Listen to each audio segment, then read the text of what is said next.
친구와 함께 새로움을 탐험하다. MBC.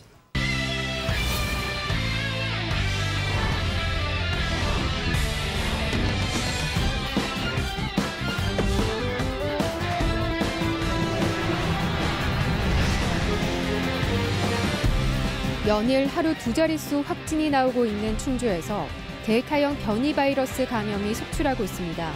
백신 접종 완료 후 감염되는 돌파 감염도 확인됐습니다. 이재명 경기도지사가 충북을 방문해 광역철도 청주 도심통과 지지 의사를 밝혔습니다. 변재일 의원의 캠프 합류 가능성도 제기되고 있습니다. 정부가 지원하는 대출을 사칭한 보이스피싱이 기승을 부리고 있습니다. 피해자들 휴대전화에 악성 앱을 깔게 해서 전화로 확인을 해도 소용이 없습니다. 여러분 안녕하십니까? 계속해서 충북 소식입니다. 어제 충북 코로나19 발생 현황부터 알아보겠습니다. 신규 발생 확진 환자는 34명입니다. 지역별로는 청주 11명, 충주 14명, 제천 2명, 단양 2명, 진천 2명, 증평 2명, 보은 1명이 확진됐습니다. 충북 누적 환자는 3,927명, 충북 누적 사망은 71명입니다. 최근 하루 두 자릿수 코로나19 확진 환자가 연일 나오고 있는 충주에서 델타형 변이 바이러스 감염자가 속출하고 있습니다. 접종을 완료한 돌파 감염자도 나오고 있는데요. 충주시는 접종 완료자라도 밀접 접촉하거나 증상이 있다면 변이 결과를 확인할 때까지 자가격리시키기로 했습니다. 허지희 기자의 보도입니다. 충주시 보건소 선별진료소. 검사를 받으려는 사람들의 줄이 지상은 물론 지하 주차장 안까지 길게 늘어섰습니다. 보건소 선별진료소로 너무 많은 사람들이 몰리면서 의료원 등 다른 기관으로 검사 희망자를 보내는 일까지 속출했습니다. 충주시가 집단 감염이 나온 농협마트에 지난달 20일 이후 방문자들은 증상과 상관없이 모두 검사를 받을 것을 권고했기 때문입니다. 조사 기간을 대폭 늘린 건 최근 급증한 델타 변이 바이러스 확산세 때문입니다. 충주에선 지난달 25일 이후 콜라텍과 농협, 사우나, 직장 등에서 지난 9일 동안 90명 가까이 확진됐는데 변이 여부를 확인하는 보건환경연구원의 선별 검사에서 절반 가까운 41명이 변이 바이러스 감염자로 확인됐습니다. 이 가운데 83%인 34명은 인도발 델타 바이러스 감염자입니다. 확진자 가운데 얀센과 화이자, 아스트라제네카 접종 완료자의 돌파 감염도 6명 확인됐습니다. 우려했던 변이 바이러스 확산과 돌파 감염까지 확인되면서 충주시는 방역 대책을 강화하기로 했습니다. PCR 검사 대상 확대는 물론 밀접 접촉하거나 증상이 있다면 접종 완료자라도 변이 여부가 확인될 때까지 자가격리시키기로 했습니다. 또 방역 사각지대가 될 만한 업체 8,500곳의 실태를 전수조사하고 있습니다.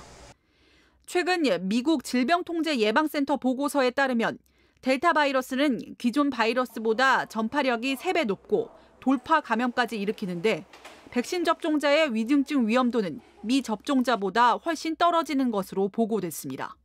방역당국의 역학조사에 빠짐없이 사실대로 적극 협조해 주시기 바랍니다. 백신 예방접종도 순서가 되신 분은 빠짐없이 해주시기 바랍니다.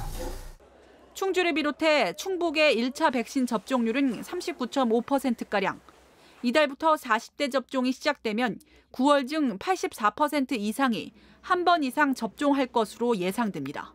MBC 뉴스 허지입니다. 더불어민주당 대선 경선 후보인 이재명 경기도지사가 어제 충북을 찾아 균형 발전에 대한 소신을 밝히며 민심 공략에 나섰습니다. 변재일 의원의 이재명 캠프 합류 가능성도 지역에서 거론되고 있습니다. 신병관 기자입니다. 당원 간담회를 위해 충북을 찾은 이재명 경기도지사. 현직 경기도지사인 만큼 기자들과 만난 자리에서 수도권 규제 완화에 대한 질문이 빠지지 않았습니다. 이 지사는 성남시장 때부터 수도권 규제 일방적인 완화에 반대해왔다며 균형 발전에 대한 소신을 밝혔습니다. 지역 현안인 충청권 광역철도의 청주 도심 통과에도 힘을 실었습니다. 많은 사람이 더 효율적으로 사용할 수 있는 길을 지금 당장 비용이 좀 많이 들더라도 선택해야 된다라고 생각합니다. 이걸 한 번 만들어 놓으면 바꾸기가 너무 어렵거든요. 최근 충북을 방문한 이낙연 전 대표도 균형발전 정책 강화와 함께 청주 도심 통과에 대한 지지 의사를 분명히 했습니다. 국가 균형 발전을 좀 더 비중 있게 봤으면 좋겠다. 그리고 아직은 가능성이 여지가 남아있기 때문에 함께 노력하자. 충북 민심을 향한 여권 주자들의 구애가 이어지는 가운데 야권발 충청권 대망론에 대한 견제도 빠지지 않고 있습니다. 처가가 충주로 충북의 사위라는 환영을 받은 이재명 지사. 정작 본인은 참모들이 말해야 한다고 해 쑥스럽다며 출신 지역보다 내 삶을 바꿀 정치인을 뽑을 시대가 왔다고 밝혔습니다. 능력도 의지도 실적도 있다 이렇게 생각하시니까 저를 지지하시는 것이겠지. 지역이 무슨 상관이 있었겠습니까? 한편 이재명 지사가 변재일 의원을 만난 것으로 알려지며 변 의원의 행보에도 촉각이 쏠리고 있습니다. 이 지사는 변 의원이 중앙당 당직을 맡고 있어 지금은 중립을 지켜야 한다고 말씀하셨다면서도 호감을 표시했다고 만남을 긍정적으로 평가했습니다. 변 의원 측도 역할을 고민하고 있다며 이 지사 캠프 합류 가능성을 열어놓고 있습니다. MBC 뉴스 신병관입니다. 정부 지원금을 저금리로 대출해주겠다. 요즘 이런 말로 코로나19 상황에서 돈이 필요한 사람들의 귀를 솔깃하게 하는 보이스피싱 사기가 늘고 있습니다. 금융사의 대표번호로 전화를 해도 중간에서 전화를 가로채는 앱을 깔게 해 꼼짝없이 당했습니다. 이채연 기자입니다. 한 아파트 단지에서 60대 여성이 젊은 남성에게 흰색 종이 가방에서 꺼낸 돈 봉투를 건넵니다. 현금 1,000만 원이 들어있었습니다. 여성이 낯선 남성에게 1,000만 원을 건넨 사연은 이렇습니다. 생활 자금이 필요했던 60대는 하루 전 한 은행으로부터 문자를 받았습니다. 코로나19 특별 보증 대상자로 선정돼 정부 지원 대출 상품을 싼 이자로 주겠다는 제안에 솔깃해 전화를 걸었습니다. ARS 안내에 따라 필요한 돈 1,000만 원을 입력한 뒤 끊었습니다. 곧바로 은행 직원에게 전화가 걸려와 심사 결과 정부 지원 대출이 2,000만 원까지 가능하다며 보내준 링크로 앱을 깔라고 유인했습니다. 그거 깔았잖아. 어플이라네 무슨 뭐라고 하던데. 대출 받으려면은 그래서 어디 누르고 이제 이게 그 사람들이 설치하는 과정이었나 봐요. 그런데 하루 뒤 카드사 채권팀이라는 곳에서 협박 전화가 왔습니다. 이중 대출은 계약 위반이라며 우선 기존 대출금 1,000만 원부터 갚으라고 겁을 줬습니다. 급하게 현금 서비스로 1,000만 원을 마련한 60대는 그렇게 자신의 아파트 앞에서 카드사 직원을 사칭한 남성에게 돈을 건넸고 그 장면은 CCTV에 고스란히 촬영됐습니다. 뭐가 뭐 걸린다 하잖아요. 무섭잖아요. 신용 마비가 된다면 안 되잖아. 무섭잖아요. 이게 끝이 아니었습니다.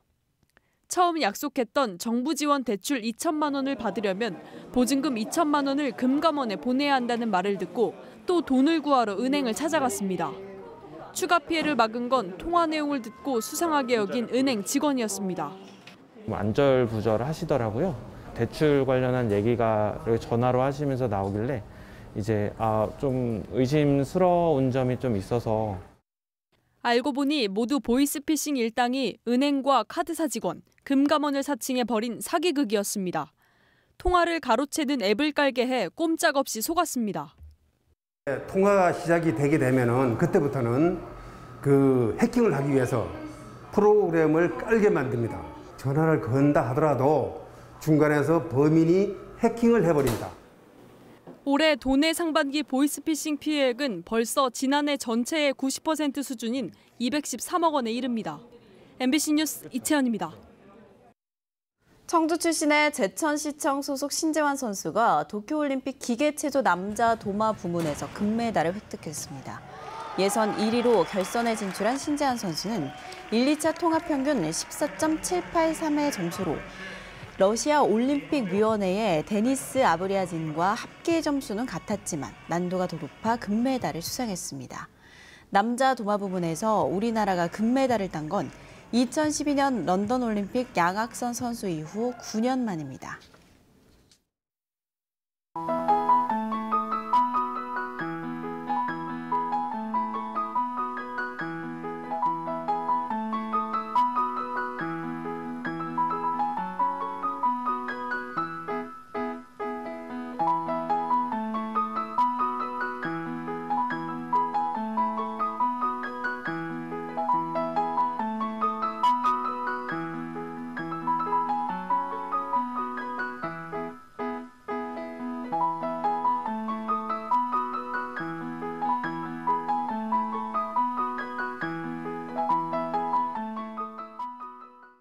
어젯밤 10시쯤 영동군 영동읍에서 승합차를 몰던 40대가 식당으로 돌진했습니다. 면허 취소 수치인 혈중 알코올 농도 0.134%로 운전한 44살 남성은 흉기를 든 채 경찰과 20여 분간 대치하다 체포됐습니다. 이 남성은 식당을 운영하고 있는 자신의 어머니에게 돈을 요구했다가 받아들여지지 않자 홧김에 범행을 저지른 것으로 알려졌습니다. 경찰은 이 남성을 특수재물 손괴죄 등의 혐의로 입건해 정확한 사건 경위를 조사하고 있습니다. 북한 공작원의 지령을 받고 미국 스텔스 전투기 F-35A 도입반대 활동을 한 혐의를 받는 청주 지역 활동가 4명 중 3명이 구속됐습니다. 청주지법 신우정 영장 전담 판사는 어젯밤 이들 3명에 대해 도망 염려가 있다는 이유로 구속영장을 발부했습니다. 나머지 한 명인 청주의 한 언론사 대표에 대해서는 구속 사유를 충족하지 못했다는 사유로 구속영장 청구를 기각했습니다. 이들은 북한 공작원들의 지령을 받아 F-35 전투기 도입 반대 청주시민 대책위에서 활동하며 서명운동과 릴레이 시위 등을 벌여 국가보안법을 위반한 혐의를 받고 있습니다. 청주 여중생 사건의 피의자를 변호한 변호사가 충청북도교육청 산하 2개 위원회에서 민간위원으로 활동 중인 사실이 알려지자 교원단체도 반발하고 나섰습니다. 충북교총은 교육청 산하 위원회에서 활동하면서 학생 성폭력 피의자를 변호한다는 것은 도의적으로 적당한 처사가 아니라며 스스로 교육청의 모든 위원직을 사임하라고 촉구했습니다. 앞서 유족들도 김병호 교육감을 면담해 해당 변호사의 해촉을 요구하기도 했습니다.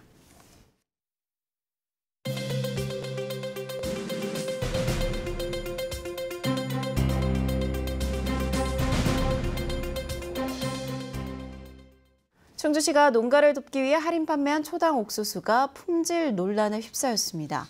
지난달 충주시 공식 농산물 홈페이지 충주시 샵에서 판매된 초당 옥수수는 일부 물량이 배송된 뒤 상태가 너무 좋지 않다는 소비자 후기가 잇따라 게재됐습니다. 이에 대해 충주시는 아이스팩으로 포장했지만 더운 날씨에 배송 과정에서 품질 저하가 일어난 것 같다고 설명했습니다.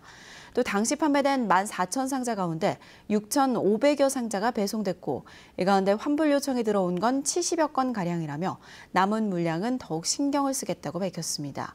충주시는 지난달 지역 농가를 돕기 위해 이상고온으로 상품성이 떨어진 초당 옥수수 15개들이 한 박스를 5,000원에 판매했습니다. 진천군 치매안심센터가 원격 진료로 치매를 진단하는 홈닥터 서비스를 제공해 호응을 얻고 있습니다. 진천군 치매안심센터는 지난 2월부터 노인 24명을 대상으로 비대면 원격 시스템을 이용해 이 가운데 9명은 치매 진단을, 4명은 경도 인지장애 판정을 내렸습니다. 치매 진단 홈닥터 서비스는 치매 고위험군 가운데 교통과 거동이 불편한 노인과 전문의를 원격으로 연결해 진료하는 시스템입니다. 뉴스데이 충북 소식 마칩니다. 고맙습니다.